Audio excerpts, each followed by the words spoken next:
Magandang araw po mga kapatid. Ngayon po ay araw ng Linggo, February 16, 2025. Sa atin pong pagpapatuloy sa bagong daan, nabanggit po natin na ang bagong daan isa pong advokasya. This is an advocacy to build a godly society. So, ito po ang ating layunin sapagkat ang sabi nga po natin, naniniwala po tayo mga kapatid na ang buhay ay isang paglalakbay patungo sa kanyang piling. Ngayon, ang katanungan po, mayroon po ba talagang Diyos na nais nating puntahan o marating sa ating paglalakbay? Marami po nagsasabi na hindi naman nila nakikita ang Diyos. Well, of course, alam po natin na maraming naniniwala na mayroong Diyos, bagamat hindi po natin nakikita. At alam po natin hindi na kailangan na ipaliwanag pa na talagang sadyang mayroon. But for the sake of discussion, sapagkat ito nga ang pundasyon ng bagong daan, sasagutin po natin ang tanong ng iilan kung bakit naniniwala po tayo na mayroong Diyos na nais po nating marating sa ating paglalakbay dito sa mundo. Bagamat hindi po ito nakikita o wala pang nakakakita dito. Bakit po naniniwala po tayo? Sapagkat una po, alam po natin na lahat ng bagay sa mundo ay mayroon pong pinanggagalingan. Hindi po ito basta lilitaw na lamang ng ganito, katulad ng sinasabi ng siyensya na nagsimula ang lahat ng bagay sa isang unicellular organism na develop into a more complex materials or things na sabi nga nila kahit yung tao ay nagsimula sa ganoong bagay. Hindi po tayo naniniwala mga kapatid. Bakit po? Sapagkat ang buhay ay hindi basta katulad ng isang bagay. Kumbaga, alam po naman natin na ang tao pinapaniwalaan nating imahe ng Diyos. At kung ibabase po natin mga kapatid, yung feeling of love, yung pagmamahal na nararamdaman natin towards anyone, especially towards our children, grandchildren, or even towards everything, the animal for instance, mahirap pong paniwalaan na ito po ay basta ubos-bong na lang sa ating damdamin. Nangyayari po ito, nararamdaman natin because as an image of God, reflection tayo ng Diyos. Kaya kung ano ang Diyos sa kanyang likas na kalagayan, yun po ay namamana o ibig sabihin nadadala po ng tao. Kaya likas sa tao ang pagmamahal sapagkat ang Diyos ay pagmamahal. So, itong pagmamahal natin sa ating anak, sa ating kapwa, o sa mga bagay-bagay, ay likas natin itong nadarma sapagkat ito ang minana natin. Kumbaga, this is inherent in human person because this is natural in every person. Bakit? Sapagkat siya po ay nilikha ng Diyos ayon sa kanyang kawangis. So ang katangian ng Diyos ng pag-ibig ay dala po, kumbaga, yung naging likas na katangian ng tao bilang kanyang nilikha. Kaya po tayo, ito po ang una nating basihan kung bakit nasasabi po natin na mayroong Diyos. Sapagkat mayroon po dapat panggagalingan. There should be a source of love that a person has by nature. Kaya po, sa kabila ng sinasabi ng maraming mga philosopher na ang tao ay likas na masama, hindi po totoo yun. Nagiging likas na masama, hindi po likas na masama ang tao. Ang tao ay likas na mabuti.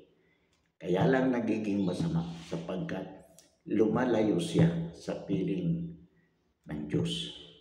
Namumuhay siya ng hiwalay sa kalooban ng Diyos. Kaya nga po, itong bagong daan ay binubuo natin bilang isang lipunan na kung saan pipilitin po nating mamuhay ayon sa kalooban ng Diyos nang sa gayon yung naturalisa o yung likas na katangian ng tao na pagiging mapagmahal, pagiging mabuti ay umusbong at maging way of life, maging kultura ng lipunan na nais natin itayo bilang isang komunidad.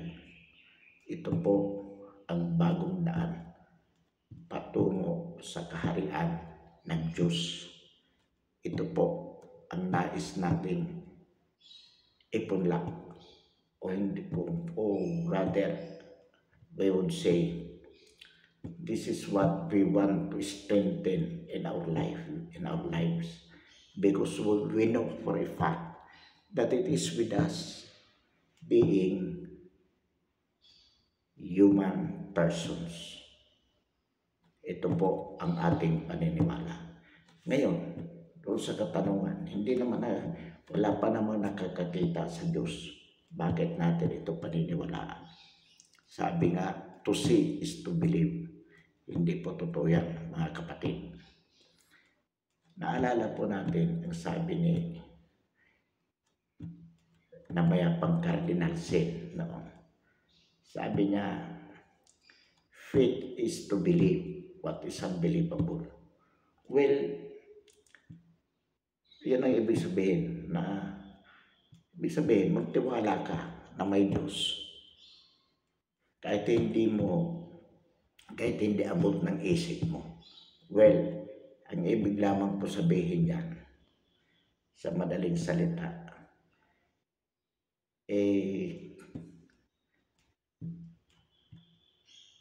pananalig na ibig sabihin, hindi mo na kailangan ng explanation pa kung bakit paniniwalaan mo na may Diyos, bakit hindi mo nakikita.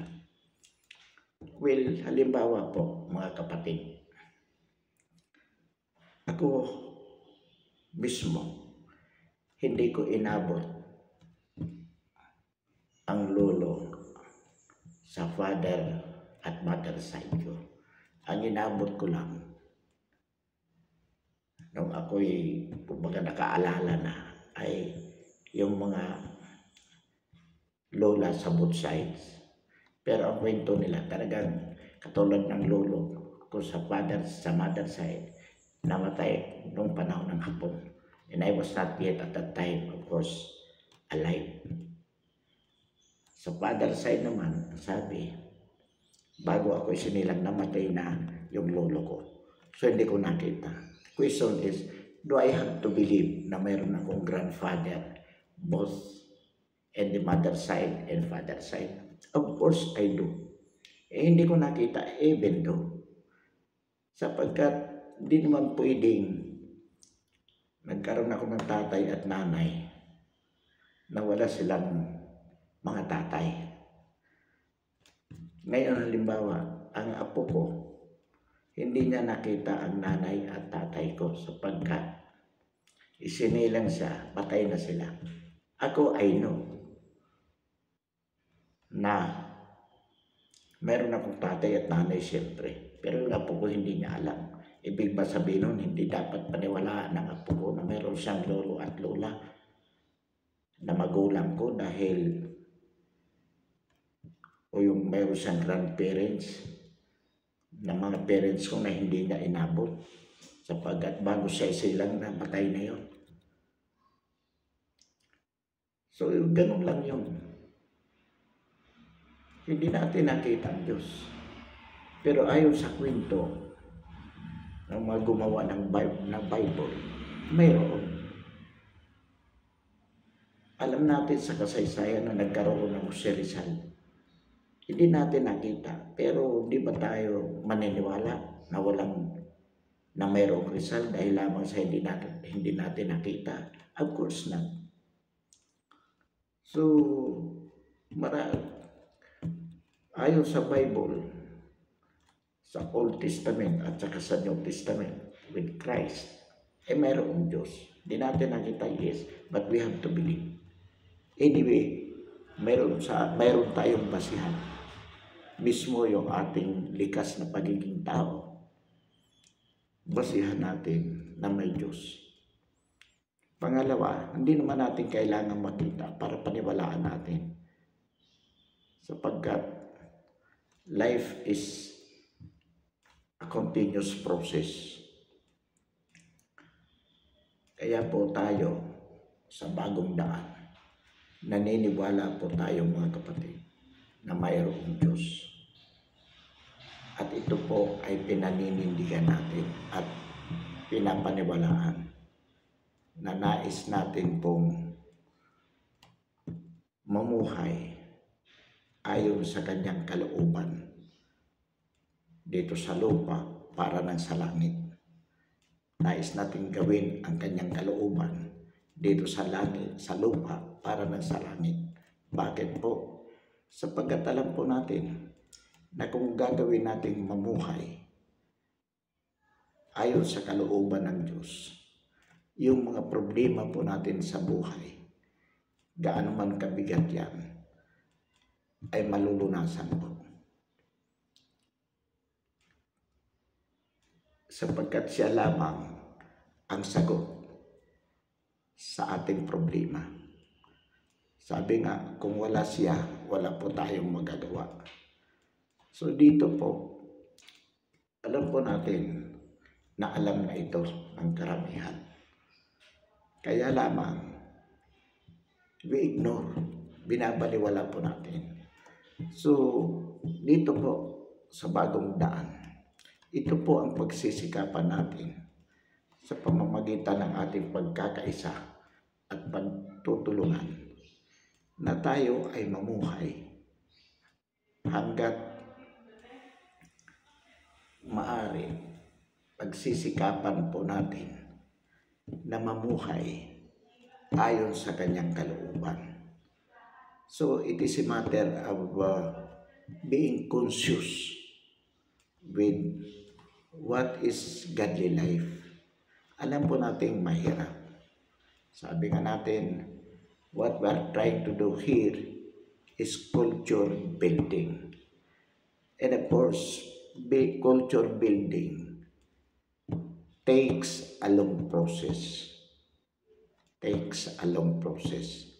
It does not happen overnight. Kaya ang isa pa po dito, hindi lang po ayon sa ating obserbasyon, pero ayon na rin po sa ating karanasan. That the more we want to be godly, the more we want to live with the way of God, the more there are temptations that come across our way. Bakit po? Sapagkat yung mga evil ay nais po nilang ilayo ang sino man na nais mapalapit o mapalapit sa Diyos. Gagawa po ng gagawa ng paraan ang kalaban ng Diyos na ilayo tayo sa Kanya. And the more we want to go near to God, the stronger is the temptation para mailayo po tayo sa piling ng Diyos. Kaya nga, dito po ay pinipilit natin na kumbaga mamuhay with all consciousness, na kumbaga we have to be aware always that with whatever we do, we should do it in accordance with the will of God. At kung mayroong mga distraction or rather yung mga temptation, pipilitin po nating paglabanan yan. In what way? Well, of course, dyan po pumapasok yung panalangin. Sapagkat ang panalangin is a way to communicate with God. And in order for us to be strong, to overcome whatever temptation, we need to communicate with Him by way of prayer, na tulungan tayong malampasan ang mga temptation na yan. Bakit? Sapagkat kung hindi natin ito malalampasan, ay mapapalayo po tayo sa Kanyang piling. Ang tanong, ay kaya naman po ba nating lampasan? Well, definitely, kaya po yan. So long as we try to do it with all honesty. It is a matter of decision on our part. It is a matter of decision na kailangan mamuhay ako ayon sa kalooban ng Diyos.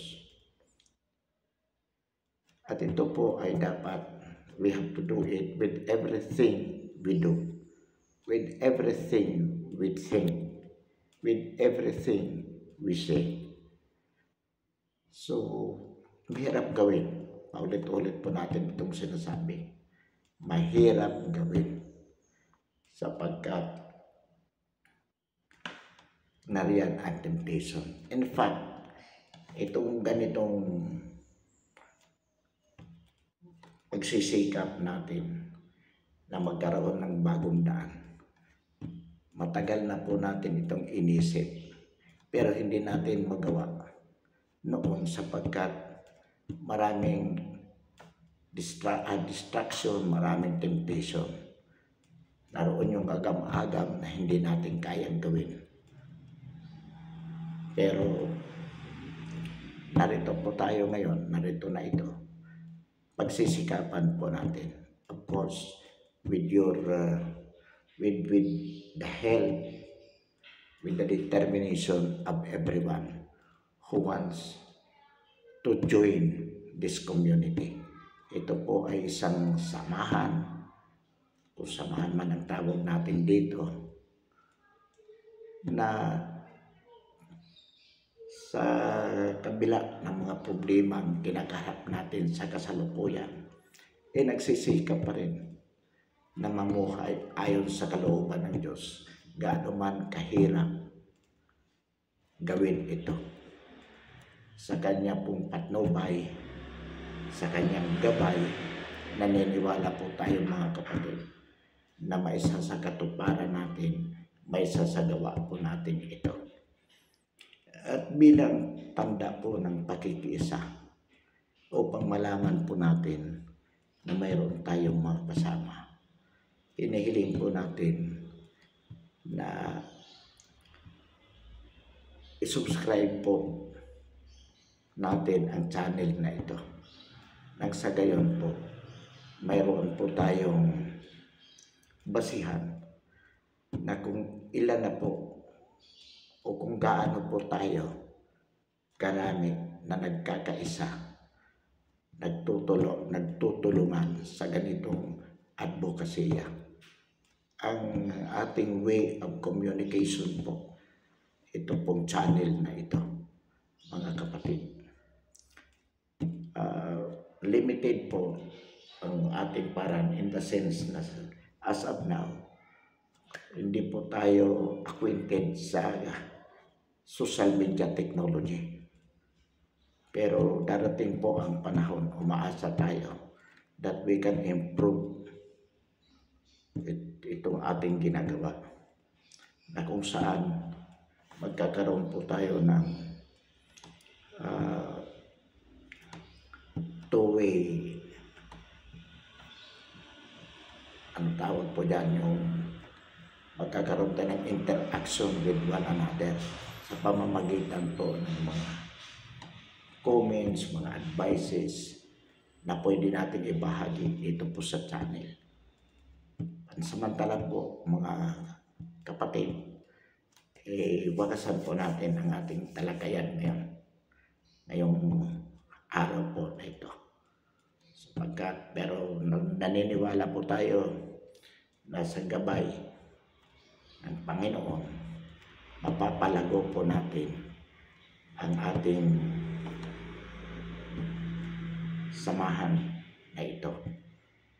Bilang sabi nga natin, paglalakbay dito sa lupa patungo sa kaharian ng Diyos sa pamamagitan po ng